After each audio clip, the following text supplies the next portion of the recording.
पाक होता है ज़नो तख़मीन से इंसान का ज़मीर, करता है राह को रोशन चराग़े आरज़ू। इक़बाल के नज़दीक इंसान का ज़मीर उसकी अंदरूनी रहनुमाई है। यही ज़मीर उस वक्त रोशनी देता है जब वो शक, खौफ और वसवसे से आज़ाद हो जाए। ज़नो तख़मीन दरअसल वो ज़हनी जहर है जो इंसान के यकीन को खा जाता है। जब दिल शक में डूबा होता है तो ना राह नजर आती है ना मंजिल, लेकिन जब इंसान यकीन और ईमान की रोशनी से अपने दिल को पाक कर लेता है तो वो चिराग आरज़ू यानी उम्मीद, इरादे और अमल की रोशनी से हर तारीकी को मिटा देता है।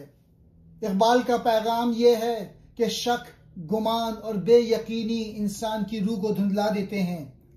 यकीन, ईमान और आरज़ू इंसान के ज़मीर को रोशन कर देते हैं। जब दिल से शक निकल जाता है तो आरज़ू ईमान का चिराग बन जाती है जो इंसान को अमल, जुस्तजू और तरक्की की राह दिखाती है। इंसान का ज़मीर उस वक्त बेदार होता है जब वो शक से आज़ाद हो जाता है। जब ज़नो तख़मीन की जंजीरें टूटती हैं तो ईमान का नूर दिल में उतरता है और फिर हर राह रोशन हो जाती है।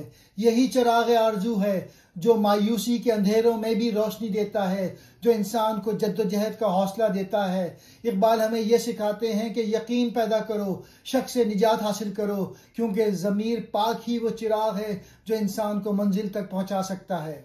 ज़नो तख़मीन, शक और अंदाज़ा।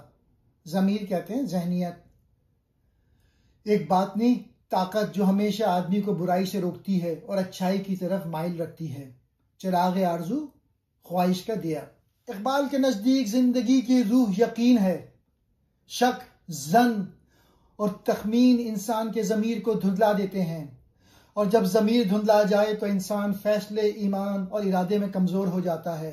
लेकिन जब इंसान अपने दिल को यकीन, ईमान और आरज़ू से पाकीज़ा कर लेता है तो उसके अंदर रोशनी का सरचश्मा बन जाता है।